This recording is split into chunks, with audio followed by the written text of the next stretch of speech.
Bueno, hoy vamos a hablar de tronco arterioso asociado a interrupción del arco aórtico en 50 neonatos. Este es un estudio de la Sociedad de Cirujanos de Cardiopatías Congénitas.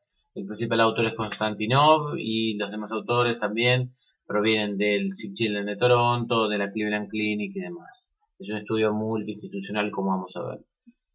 Este estudio fue publicado en el Annals of Thoracic Surgery de 2006. Comienza su introducción diciéndonos que el tronco arterioso es una cardiopatía congénita infrecuente con una incidencia aproximada de 0,7 del total de las cardiopatías congénitas. La interrupción del arco aórtico puede asociarse en el 15% de los casos, haciendo que la combinación de estas anomalías será infrecuente, más infrecuente aún. La experiencia acumulativa en esta rara combinación está limitada a case reports o a dos series pequeñas de 7 y 9 pacientes respectivamente. La idea, por lo tanto, de este trabajo era determinar las características, el manejo y los resultados de este grupo de pacientes en un estudio prospectivo multiinstitucional de 50 pacientes. Desde el 87 hasta el 97, 472 neonatos con interrupción del arco aórtico fueron enrolados en forma prospectiva provenientes de 33 instituciones de la Sociedad de Cirujanos de Cardiopatías Congénitas, de los cuales 50, es decir, el 11%, tenían tronco arterioso asociado como anomalía. Para definir de qué estamos hablando exactamente, hay que clasificar estas dos patologías. La clasificación que se usó para el tronco arterioso fue una ligera modificación de la clasificación estándar de College y Edwards, en la cual el tipo 1 se define como la presencia de un tronco de la arteria pulmonar bien claro, que da origen a las dos ramas de la arteria pulmonar. El tipo 2 hay una escasa separación entre las dos ramas de las arterias pulmonares en su nacimiento, y el tipo 3, las ramas de las pulmonares se originan en lados opuestos del tronco común, del tronco arterioso común. En este caso, la modificación que incluye es que una de las ramas de la pulmonar está suplida por un ductus, de manera que está incluyendo el tipo A3 de la clasificación de Van Braght. En cuanto a la interrupción del arco aórtico, la clasificación utilizada es la estándar, que es la de Celory-Patton de décadas atrás. Podemos ver entonces en esta figura la anatomía, la combinación de estas dos lesiones, y vemos que de los 50 pacientes, el tronco arterioso era de tipo 1 en 23 casos, seguido por el tipo 3 en 16 casos y seguido por fin por el tipo 2 en 11 casos. Y la interrupción del arco aórtico era fundamentalmente de tipo B con 42 pacientes y de tipo A con 8 pacientes, sin existir casos de interrupción de tipo C.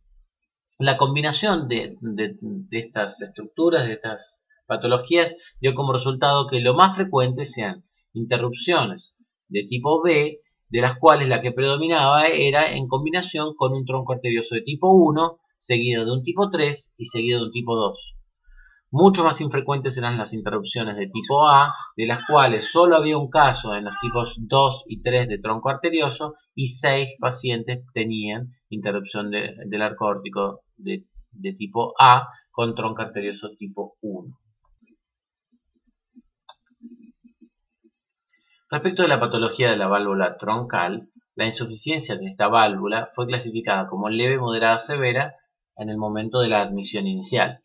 La estenosis de la válvula troncal fue clasificada como leve, moderada o severa también, dentro de las cuales se clasificaba como menor de 20 milímetros de mercurio de gradiente transvalvular medio para la leve, entre 20 y 50 para la moderada y mayor de 50 milímetros de mercurio para la severa.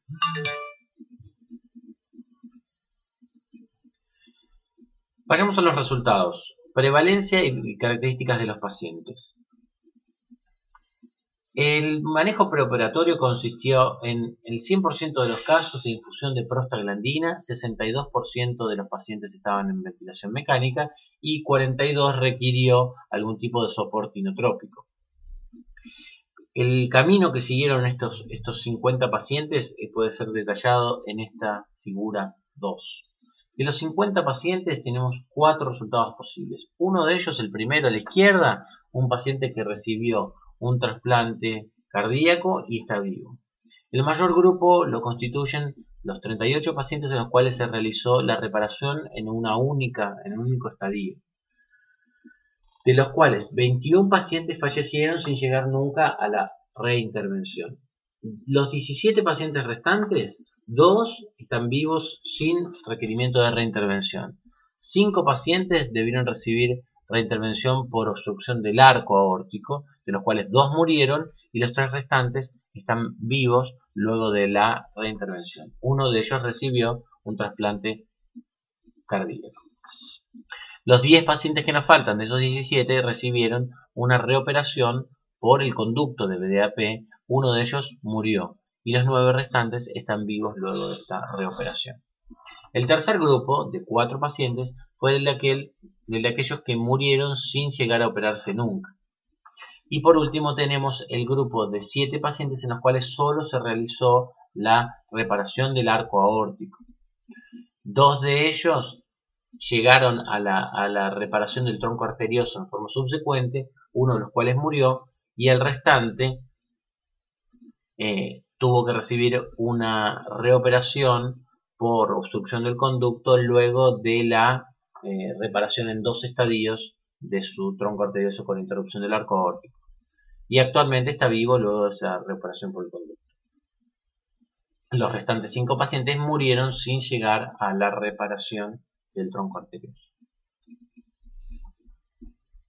Respecto a las anomalías asociadas, dentro de las cardiovasculares podemos decir que 7 pacientes, es decir, el 12%, tenían anomalías cardíacas asociadas, dentro de las que incluimos múltiples CIBs, fisiología de hipoplasia del ventrículo izquierdo, anomalía total del retorno venoso obstructiva en un paciente, vena cava superior izquierda en 2, y ventrículo derecho hipoplásico con continuación por ácidos de la vena cava inferior.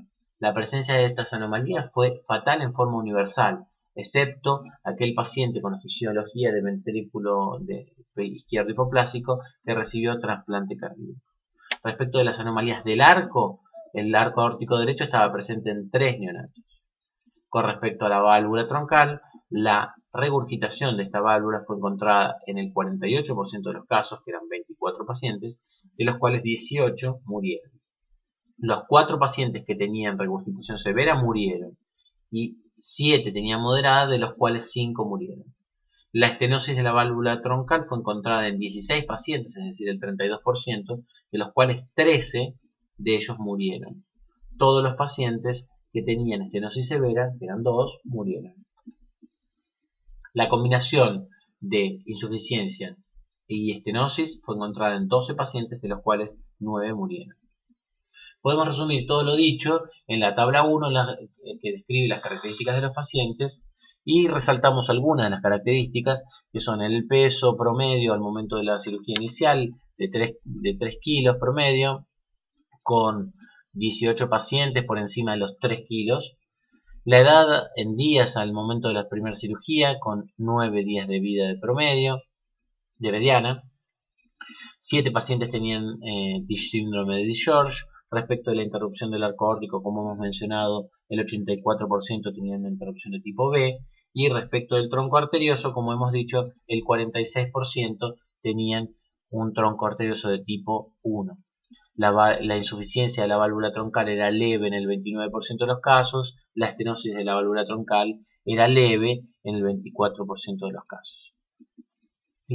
El diámetro de la aorta ascendente en milímetros, la media fue de 4,5 milímetros, y el diámetro del anillo troncal en milímetros, la media fue de 11,2 milímetros. Vamos a hablar ahora de la reparación quirúrgica.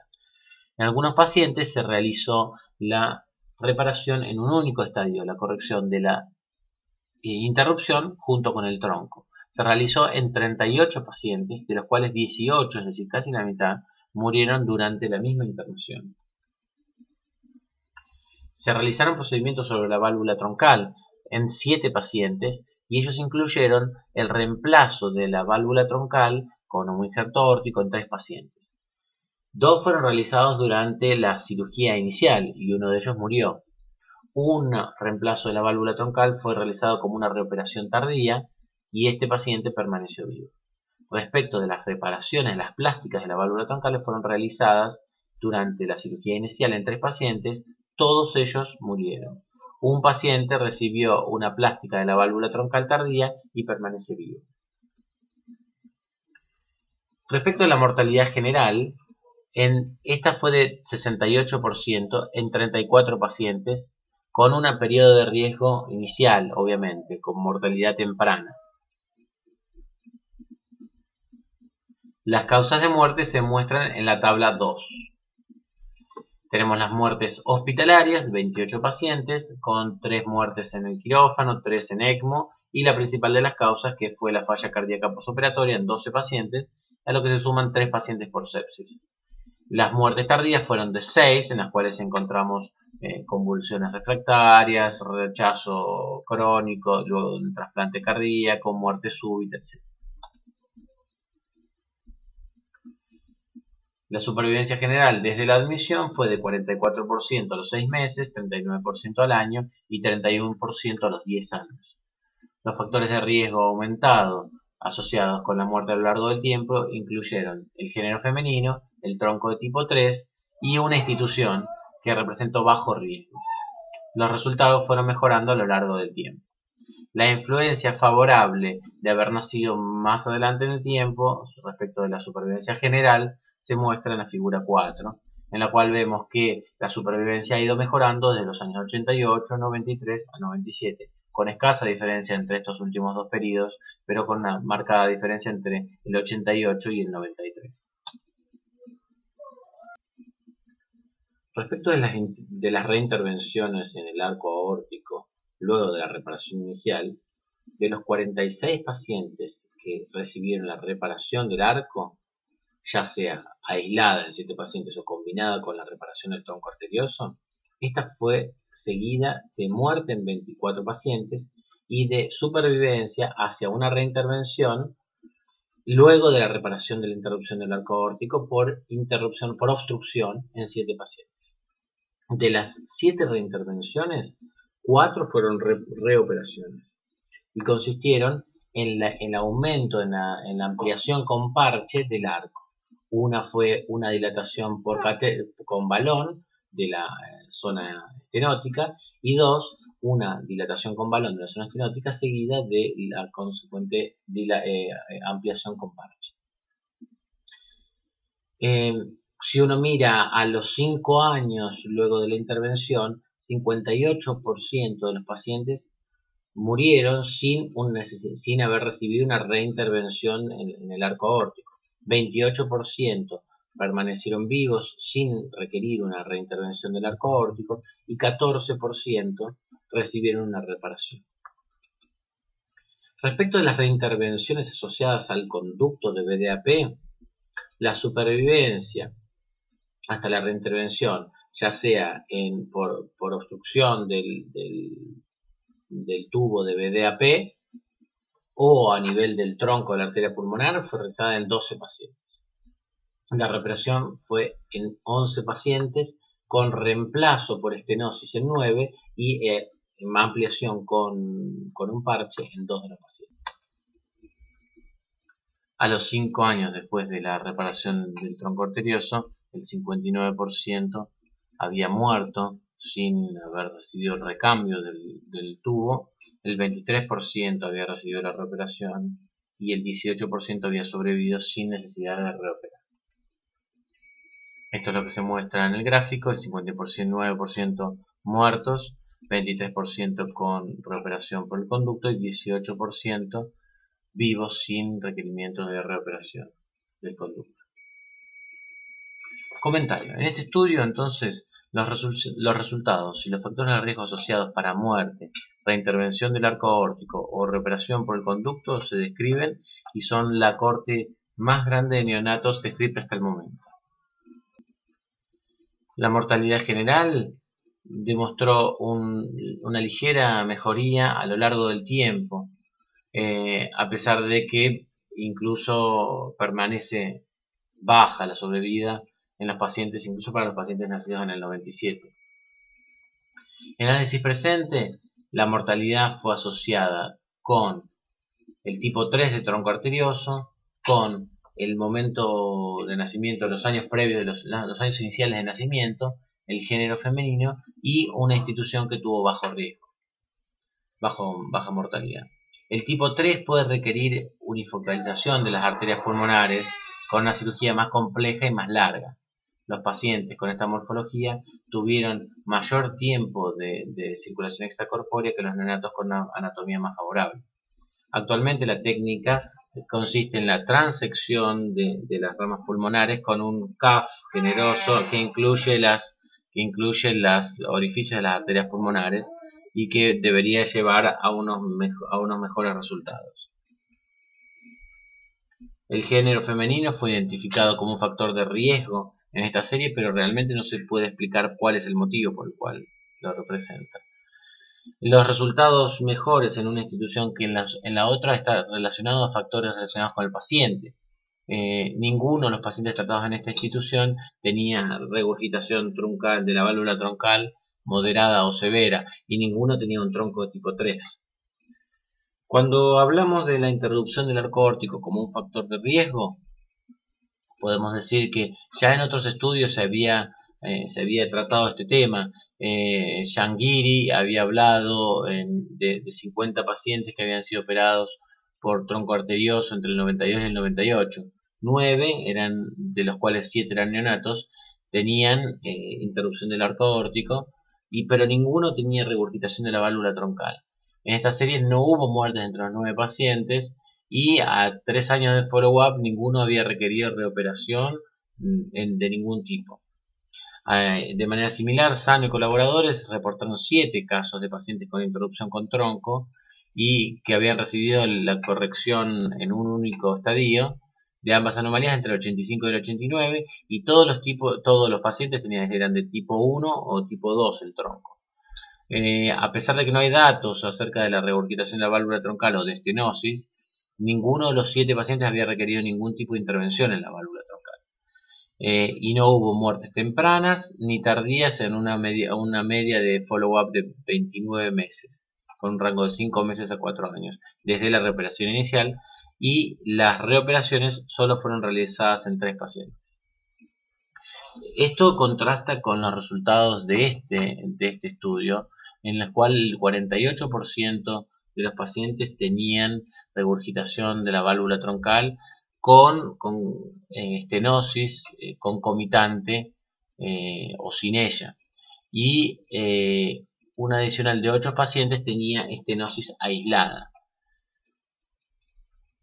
A pesar de que este tema, la estenosis o la regurgitación de la válvula, no emergieron como un factor de riesgo estadísticamente significativo, claramente la prevalencia de muerte fue más alta en esos pacientes que aquellos que solo tenían un leve deterioro.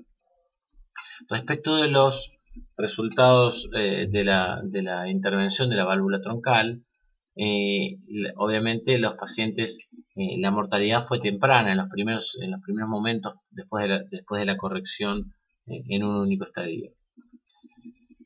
La mayoría de los pacientes murió de falla miocárdica y esto ocurrió durante la hospitalización. Las técnicas actuales utilizadas durante la corrección en un único estadio incluyen la liberación de la obstrucción del arco, más comúnmente con una anastomosis directa, con o sin ampliación con un parche, y la colocación de un conducto para restituir la continuidad entre el ventrículo derecho y la arteria pulmonar. Como los resultados del reemplazo de la válvula troncal iniciales habían sido poco satisfactorios, el reemplazo de la válvula en general se evita, excepto que exista una regurgitación muy severa que indique intervención. La reparación o plástica de la válvula troncal es actualmente la mejor opción y obvia la necesidad de reemplazar repetidamente la válvula en los pacientes que van creciendo obviamente rápidamente. Acá vemos acotado fuera del artículo, pero agregamos una imagen de ver cómo se puede hacer esta plástica. Se puede resecar una cúspide que funcione mal o se puede simplemente suturar también ambas cúspides una con otra para mejorar la coartación. En esta serie, la regurgitación de la válvula troncal severa fue siempre fatal. Por eso estos pacientes, este artículo considera que deben ser manejados en forma agresiva y plantea la posibilidad de realizar un trasplante cardíaco temprano, ya que los resultados no son muy adecuados. Vamos a hablar de las reintervenciones a nivel del arco aórtico, que en este caso la obstrucción recurrente ocurrió en 7 pacientes y tendía a estar relacionado con métodos de reparación iniciales que no incluían la utilización de la ampliación con parche. Todos aquellos métodos que no lo usaban aumentaban las chances de reintervención a nivel del arco aórtico. En conclusión, podemos decir que la combinación de tronco arterioso con interrupción del arco aórtico tiene una muy alta mortalidad temprana con un importante riesgo de reintervenciones en los sobrevivientes. Los pacientes con malformaciones no cardíacas asociadas y deterioro funcional de la válvula troncal tienen un muy mal pronóstico. Los resultados pueden ser mejorados si se realiza un approach correctivo completo inicial de ambas lesiones, y la ampliación con parche de la zona de la interrupción constituye la mejor estrategia de manejo.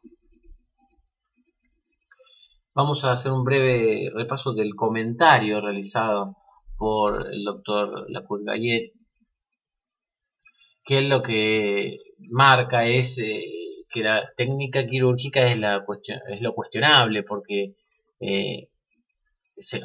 así como lo dicen los autores, en algunos pacientes no utilizaron la ampliación con parche de la aorta ascendente.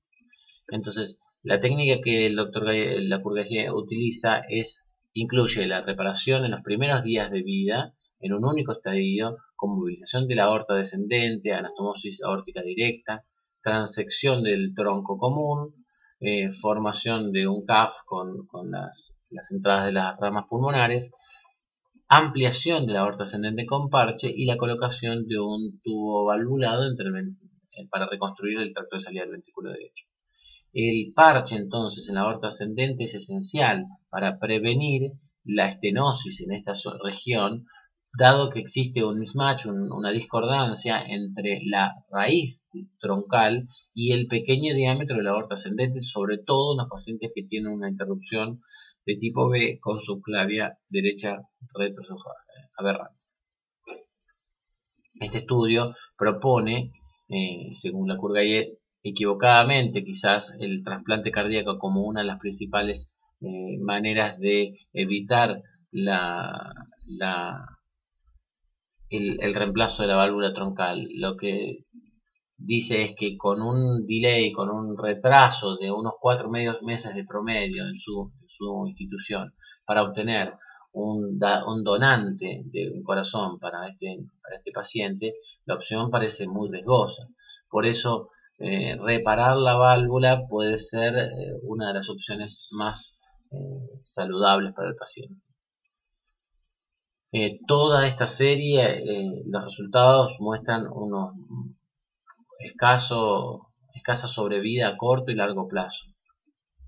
Es importante resaltar que el intervalo de tiempo que toma este estudio cierra en el año 97, justo cuando la técnica óptima de corrección quirúrgica estaba siendo introducida.